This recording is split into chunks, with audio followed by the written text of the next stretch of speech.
I live to, I knock down all of those stereotypes that we've had as men. Mm-hmm. Or like you said, it came down to my life. Which one is important? How were you able to kind of deal with that? And like I said, I know you said you didn't even tell anyone that you were going through that.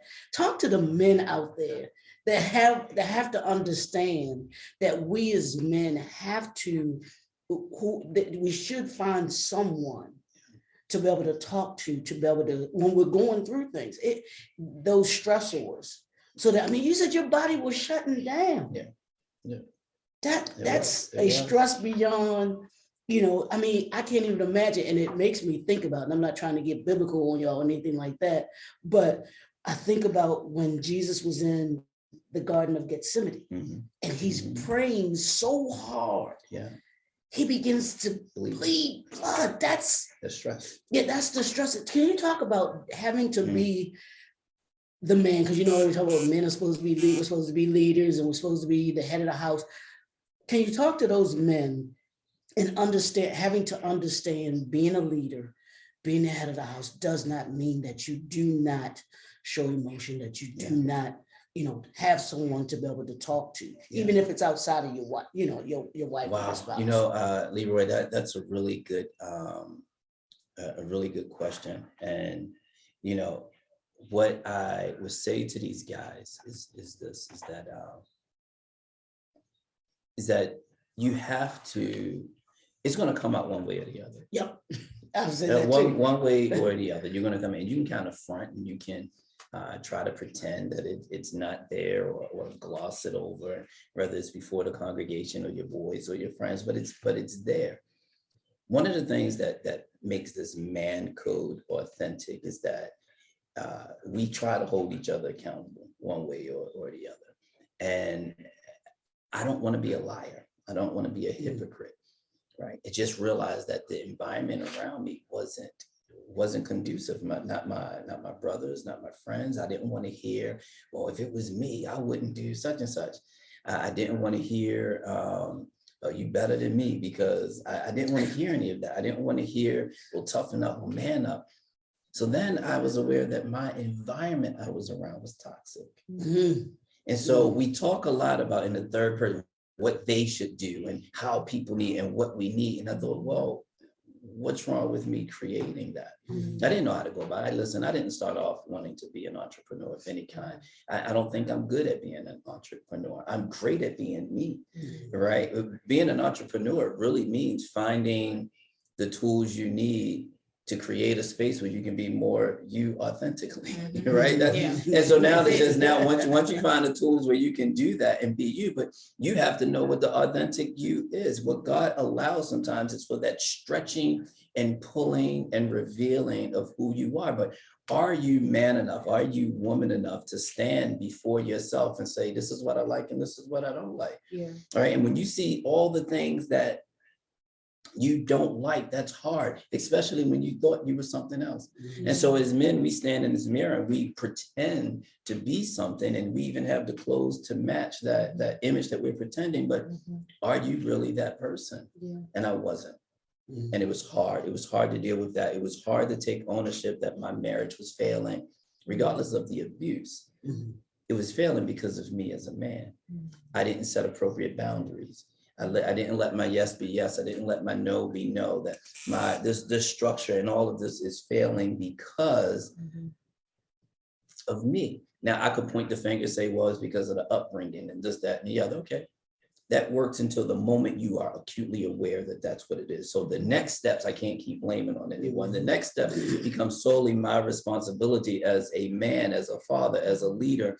I wasn't a pastor then, but all of these things, like, I don't know. There's no tool for me. I can find it in bits and pieces from men that God put in my path that will allow me to say, hey, let me help you. But there wasn't a structure. Mm-hmm. I wanted a structure. I needed a structure, and I had to create that structure. And initially it was just straight selfish. Mm-hmm. For me, creating a structure for me, it just so happened that it turned out that other men needed that as well. What I would share with with men, if you're choosing to listen this long, because most men will turn things out and some men don't want to admit. But for those of you that's been bold enough, strong enough to stick around, this is what I want to tell you.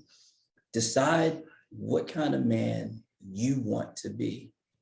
And then from that perspective, how close are you to being that man?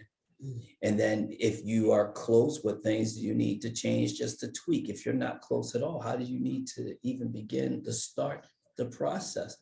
But be authentic. Don't be afraid to lose. This is what happens when you lose. There's another opportunity for you to win. As long as you wake up in the morning and you are alive, I don't care what you've lost. When that door closed, something else opens. It's just cause and effect, right? And so I'm saying this to men, because you have to lead your daughters, you have to lead your wives, you have to lead your whoever God has put you to oversee, you have to lead them. And if you don't know where the heck you're going, or you're living a lie, you're just teaching them and molding them that this is an acceptable way to live. And I didn't want to do that anymore. So I went completely against the grain. I developed some enemies, enemies that I thought were friends, enemies that are my family. I felt isolated and shunned aside, because now you're going to do something that most families, I used to think it was just Black families. Lie, it's not.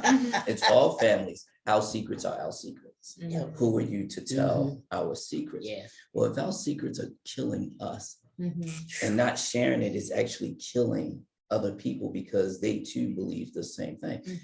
Well, I'm gonna go against the grain. I'm gonna find out what happens when you start telling the truth. And that's a completely different book. And that book is coming out on Father's Day. Father's Day, on 2022. Father's 22. The title of that book is Real Men Are Sexier When They're Transparent.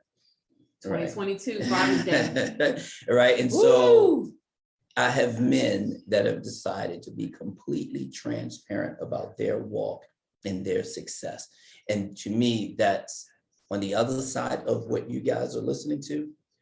I am successful. And it feels good to be able to say that. I used to think I was, but it has nothing to do with material wealth. It has everything to do to being able to protect yourself spiritually, protect yourself emotionally, being able to identify, acquire, and maintain healthy relationships in every area of your life. I'm extremely successful in doing that. So this book that's coming out, is it stories of other men that's a part of 108? Yes. Well, not just 108. Okay. It just this is a co-authored book of men that I put the call out and they chose to answer. A lot of men that are married that are deciding like, hey, I want to be transparent about the issues in my marriage, not just the issues she bought, but the issues that I bought because of idolatries that I had adopted growing up. Life taught me this and then here, but we do have parts of the book where it's just men that have gone through my curriculum, how they entered, and then upon exiting, the changes that have happened in their life. Wow. Let's talk a little bit about, you said when you decided to be selfish in terms of ridding certain things that was toxic in your life that wasn't serving you. Talk about that transition. Again, this is Good Morning to the Leader. There's a lot of leaders watching now, are going to watch later. They may be in a predicament where they're in a toxic situation. And if they take some time to themselves or retreat to themselves or decide that, you know what, I can't do this anymore. Sometimes people will leave you hanging because they're not used to that new version of you. So talk about the transition of the new version of you as people were starting to drop off. Oh, that's let me ask you this question, family, and my cousins here. If you decide that you want to fast, right? That's your decision. I want to fast. I want to get rid of the sugars. I want to get rid of this for whatever the benefits are. There's a desire to run back to do that. It's a desire to cheat. Do you do it? Right. And you just named one of my weaknesses. Right. Oh, she'd be putting me out there. I don't know why she did that, but you have a desire. If you go back and get that honey bun, you got to deal with the fact that you failed.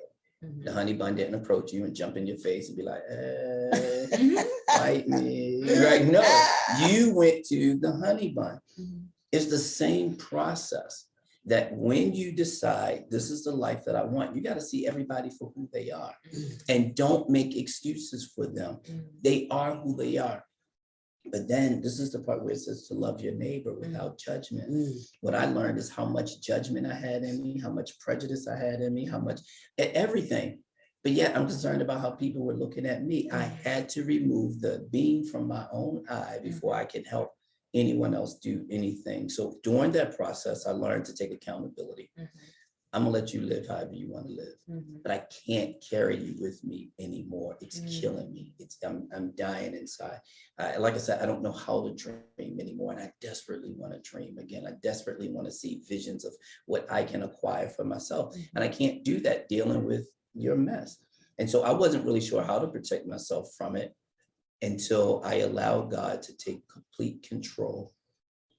I want to say that again. Allow God to take complete control. We wrestle because we try to stay in control.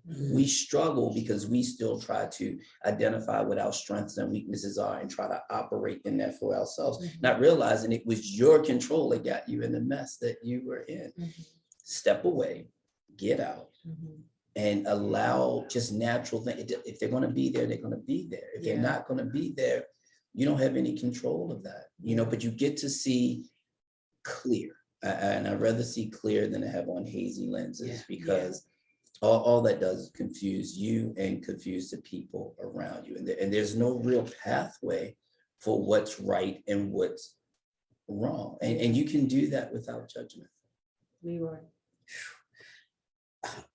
I want you to, can you talk a little bit about your curriculum for men? Can you give us an idea of what that curriculum entails for the men and even for women that are listening, but that may need, like you said, that structure that you created for yourself, but now you see that it's, hey, there are more men like me that are out there that needed this. Can you talk a little bit about I sure can. The first step is identifying, do you want a healthier relationship? If you do, you're welcome. If you don't, do you until you decide you want a healthier relationship. Because what we don't do as men, I don't track you down, I don't chase you. You show up. I show up every single week, and I've shown up every single week for 8 years because I want to. Yes. Not because it's every single week for 8 years. Consistency. Right. And so part of that curriculum helps you to identify what healthy is and what unhealthy is. And then we have these subcategories in that. It teaches you, it teaches you how to protect yourself emotionally, how to protect yourself spiritually, how to identify, acquire, and maintain healthy relationships. And that's a step-by-step program that we offer, but we also extended it out because some men want more than that. So we have like a fraternal order, a brotherhood that you can sign up, and you get your ring, you get your dog tags, you get your jacket. We just had a couple of guys cross over last year, and that was the first time that we had introduced that. We're expecting Father's Day weekend, and we do a men's conference, a Father's Day men's conference where we're looking to have at least 3 other men cross over to earn their. So now these men are able to teach what it is that I taught them. They've gone through the whole 108. They've gone through they've gone through the curriculum, and now they're benefiting from it. Now, it doesn't mean that their marriages survive. What it means is that some of these women and them, they've been able to leave that situation in a way that's healthy and that's good for them. They've been able to articulate what my wants are and what my needs are. And this is my boundary, these are my standards. That's what we want. I'm not saying that we're not promising to save relationships, right? That's not up to us. It's really up to you and that individual if you want it to save. But if you want it to be saved, then these are the components in which you guys both must do the work at. If it's not salvageable, then these are the tools you need to be able to move on to do that. And so those are the principles that we teach. Those are the lessons that we teach. But the first thing you have to do is decide you want to show up every week. If you don't show up, we can't help you. You touched on something even at the very beginning that I want to kind of go back to and integrate with what you said recently. Your physical, your health was declining. As a leader, sometimes we wear multiple hats. And sometimes for those that may be watching now, watching later, maybe also wearing multiple hats. if you get to a place in your life and you decide that certain things you have to rid of, you know, and I know you have the course, but just for those watching now, what's something basic or something 1, 2, 3 steps or something that you can give to those that's watching now? Maybe it's a woman that's watching and she's wearing multiple hats and she's in toxic relationships of any form. And she realized this is weighing on her, and for her to be her best self, she has to rid some things, but she doesn't know how to. What would you say to her, or maybe a guy that's watching? I love that question, girl. Listen, y'all writing these questions now. These are great questions, right? So my first response would be take off all your hats. And when they're off, who are you? Wow. Right? You're only what's under the hat. That the hat is portrayal. Somebody put that in there. Somebody put that in the chat. You only right? What's under the hat? Take off the hats and see what's under the hat. And see what's under the hat. And then then you can have a real conversation. You ever try, just give everyone a visual. It's cold outside. You come in, you have on your hat, your gloves and everything. And this is a beautiful space that we're in. If I sit down and I keep that on, how genuine is the conversation is going to be? Because what I'm portraying is that either I'm ready to go or I'm still cold. You then spend a lot of time trying to get me comfortable. Even subconsciously, you're trying to get me comfortable. Here, do you want this? You can take your coat off. I'm good. But you feel the vibe. You'd be like, but you're not good. Yeah. You feel this vibe, right? Like, yo, we got the neo soul music going. I done got Energy. this garbage. Right. But you're guarded. The best thing you can do with that is sit down and give that person an opportunity to feel comfortable. You already know what you're bringing, but you can't get out of your character to try to make this person feel some kind of way. Everyone else might be taking their clothes off and taking their jackets off and getting comfortable, but this person is there. And Christ said, even for that one, I will leave everything else to come here. Do you know how good that person feels when everyone else, Leroy, you take care of everyone else. I'm gonna sit here with this person until they're ready to take their coat off. You have to be there for yourself sometimes. You have to be willing to sit with you until you can take off the coats, until you can take off the hat and you take off the layers so I can have an authentic conversation with you. And that's would be my advice for others. Take off the hats, see what's underneath. And if it's a person in your space that you see haven't taken off their coat yet, give them that space until they get comfortable. I mean, that was powerful, Leroy. Yeah, that was powerful. Taking who are you when you take off the hat? That, and I want you to talk, and you just made me think about we're still going through a pandemic, and a lot of people have had to do exactly what you were saying that they were afraid to do. Face themselves, to be able to deal with who they were, and then deal with their relationships. They've come to find of their no choice of their own. This relationship ain't what I thought it was. So for that person who has to now face that, what would you recommend to them to be able to even begin to deal with that? How do they even begin to deal with it? Listen, this show ain't for the amateurs. I'm trying to tell It's you not. right now. You better come lock and loaded. You know, that's a really good question, because you don't know. You've been living a facade. You've been living a lie. You've been thinking it's something that it's not, and then bam, it's right here in front of you. When the men come through my program, and I start with men for a particular reason. We were created first. You are the head. You are the leader. You have to set the standard. You have to set the pace. That's not to take away from anyone's authority or power. It's just the way it is. Women, children, men will follow our lead to some degree. So as a man, and women, if you're living by yourself, that's okay. You know, the second part of this message is for you as well. Is that you have to take that firm, hard look at yourself. Why have I, that big question, why? It's open-ended, and I can help you narrow it down after you ask that big question. Why have I allowed this in my life? The next question narrows it down. what was I missing that I felt I needed this? Now you got to do the work. I don't put questions out there that I can't answer. For about 5 years, I did my own talk show, Real Talk, Real Men, Real Solutions, right? And that was hard because every conversation we had, it had to have a solution at the end. We weren't walking away from this, and we needed men to give those solutions. So once you ask that question, what was it that I needed to allow this in my space? Now you got to go back. Was it a mommy issue? Was it a daddy issue? Was it abuse? Was it neglect? What's the root of it? You have to deal with that without blaming anyone. The heart, we want to blame people all the time. We want to point the finger to people all the time. You will forgive more people when you understand that that root might have attracted people. Roots kill people. Roots, when a root grow, a weed, when a weed grow, it strangles everything around it. Your desire to survive, you strangled people along the way, right? And so how can I blame you for something I pulled you in because I was needing and wanting?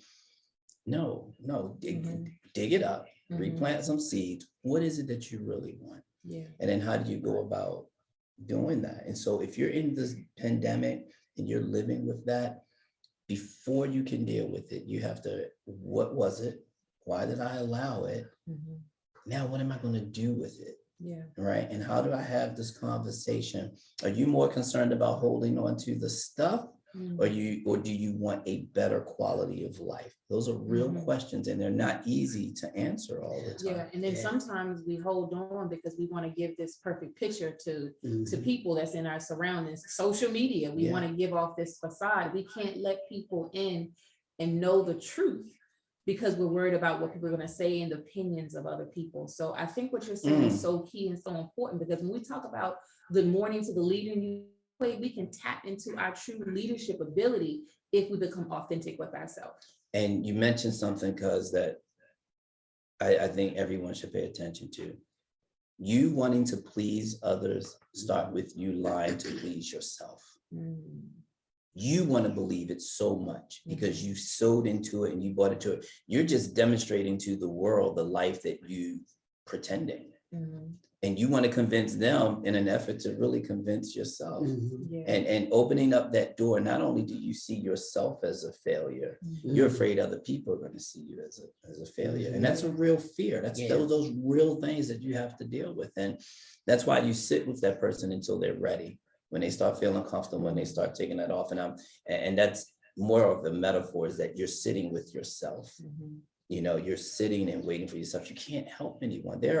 I've met people that are out here doing this work in terms of helping people, and they're hypocrites.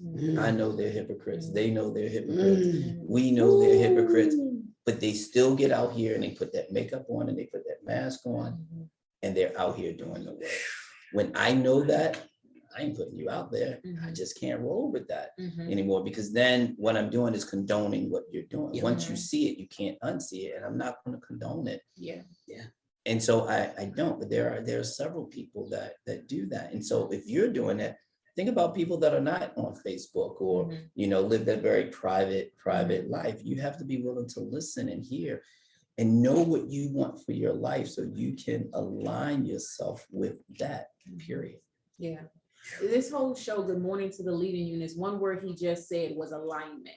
When we're growing in our leadership capacity and our abilities, we have to be in alignment with our purpose, with the vision. And the only way that can happen is if we take off those hats, we see what's underneath, and we tap into the core of who we are. Leroy? I want you to give your contact information for a man that wants to get involved with the, with the B6, 108. With the 108 B6. How can they connect with the organization to be able to find more information about the program? Go to 108organization.org. Keep it real simple. You go there, you'll get in touch with me. Everything that you need is at 108organization.org. Now, is B6, what is B6? Is that another division? Yeah, so B6 is, so 108 community organization, we get out into the community. We do house parties, block parties. We have events, like we're having a healthy masculinity parade, and we're having Returning the King to the Throne Father's Day event. And so that's really to bring additional resources to the community. Okay. B6 is a component of 108. That's a support group that 108 offers. Okay. And so that's the curriculum-based weekly men's support group that 108 offers. Absolutely. And just as we get ready to wind down in the next couple of minutes, for those that just might have tuned in, kind of plug the mission one more time. And so they'll know a little bit about the heartbeat of 108. We help men and their families. So that includes everyone. If you are related to a man, this is for you, right? So we help you to protect yourself spiritually, emotionally, and give you the tools you need to identify, acquire, and maintain healthy relationships. Absolutely. Good morning to the leader in you. We hope that something that was said on today motivated you, provoked you to continue to grow, to become your best self. None of us have arrived. We're all in a state of pursuing our purpose, pursuing our passions in life, and to become that leader, that we can be that light in our community, that light in our family, that light in our business, that we can illuminate someone else's world. And sometimes they might be dark, in a state of darkness. So just continue to push forward, never give up, never give in. I'm gonna pass it over to Leroy for any words. And you know what we gotta plug. We do this every Tuesday, and we're gonna do it again. We're gonna plug Leroy's book. Is The Art of Leadership. The Art of Leadership. This is Good Morning to the Leader in You. And we have to plug his book. In his book is jewels, is diamonds on how you can cultivate the leader that's on the inside of you. Leroy? Yeah, it's just, Pastor, this has just been phenomenal. And I hope that the listeners come away with this understanding that for us as men, it's okay to not be okay. And it's okay to get the help that you need, to reach out and to get the tools that you need in order to be able to be the leader, the man, the husband, the father that you are purposed to be, because you can't be if you aren't equipped with those tools. And so many of us men have been miseducated, I'll put it that way, have been miseducated on what manhood is. We've been miseducated on who we are supposed to be as men, and women too. I say that it's been both. And this process of re-educating men, re-educating women on what that looks like, what a woman looks like, what a man looks like. We've got to be careful.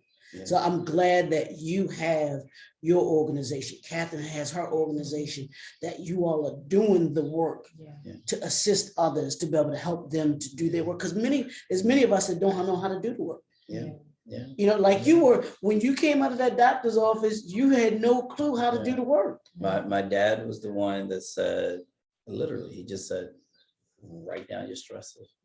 And that was the beginning. And generally, that's what I start with all of my men. The first word that my dad gave me is the first word that I give these men. Write down your stressors. Wow. And to those that's watching, we say that to you. You may be, again, a leader of a nonprofit, you have a for-profit business, leader for some type of community association, leader of your family, right? If you're not whole, if you're not operating in your optimum capacity, something is there that's getting in the way of fluid movement, right?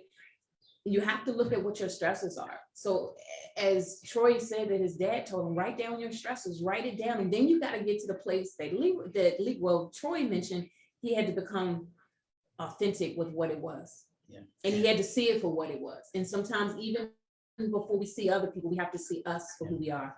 I can say that about myself. There's many transitions and detours that I've had to go through in my life. And I had to say, what is the core? What is at the root as to why I have dealt with whatever my experiences have been? And I'm gonna be talking about that later down the road in a more transparent way. But I wanna say to everyone, no matter where you are, no matter what situations you may be facing, you are a leader. Sometimes we are in situations in our life sometimes because it's going to build us to be that much even stronger. Because if you didn't go through that situation, you won't gain the wisdom and the knowledge you need to impart into someone else. And that's one of the things and the takeaways I had for myself. All the things that I've gone through in my life, if I did not go through every detour, I would not be able to pour into the next person. But before I can pour into the next person, one difficult thing I had to learn is that you can't pour from an empty cup. That was something very hard for me to learn. And so I entered into the phase of learning how to keep my cup filled so that I can fill others' cups. So any final words before we close out? Can I say something to what you said? Yeah. People are drawn to that. Mm. People are drawn to people that have healthy boundaries, that are somewhat selfish, right? They're drawn to that. And so you're drawn to that. All of us are drawn to that. We're drawn to those people that are structured. You can't be structured if you're trying to please everyone all the time. That's the opposite of structure. And so if you want in your leadership, if you want to draw people in to what it is that you authentically offer, you're gonna have to be able to set appropriate boundaries. You have to be able to protect yourself. I will never follow someone that in the midst of being abused and don't know how to stop it. Because what you're doing is inviting me into that world, and I've been there, did that. I don't want to be a part of that anymore. And so if you don't know how to stop it, I haven't seen that it factor in you. I can't follow that. I won't follow that because I don't want to be drawn into that. We will have to have a whole series. I mean, 108 is already doing their thing, but we're going to have a whole nother series with 108, Good Morning to the Leader in You, because there's so many pieces of the puzzle that I think we need to explore more. But can I bring my guys next time? You can, absolutely. bring the guys. You can, because I think that's going to add a lot of value to the discussion and the conversation. Leroy, any final words? Oh, and plug your information too, Leroy. Yeah, just I'll say this. No matter if you are a leader in your family, in education, government, business, or the church, you are a leader. Take all of those and like Troy said, as leaders, sometimes we have to take off the hats. We must take off the hats in order to be able to be who we are as leaders. Yeah. Because leaders need leaders too. I like that. I like that. And metaphorically, I'm gonna go ahead and put my head. Leaders need leaders Right. too. So no matter what capacity that you're in leadership, you are in leadership. And like they tell you on the plane, you first got to put the mask on you. Yep. Before you can take care of anybody else. That's right. So I'll leave y'all with that. Put the mask on you to take care of you. You do have to become selfish in certain aspects, but then you become selfless because you take care of the others. Yeah. But put the mask on first. I can be reached at my website, jnfenterprises.com, on Facebook, JNF Enterprises, Instagram, What's Up Baltimore Magazine, Twitter at JNF Enterprises 1, and then YouTube also JNF Enterprises. So absolutely. CTR Strategy Solutions, if you need assistance around strategic planning and organizational development, send me an email, ct@catherinetrotter.com. And my website is simply first and last name, www.catherinetrotter with a C, is Catherine's with a C.com. Social media pages on Facebook and Instagram is CTR Strategy Solutions, where we work with business owners. We take the scattered pieces of the puzzle, we put it into a cohesive plan for an execution. And everybody that watches the show know I always say at the end, I'm gonna see you at the top. Thank you for tuning in.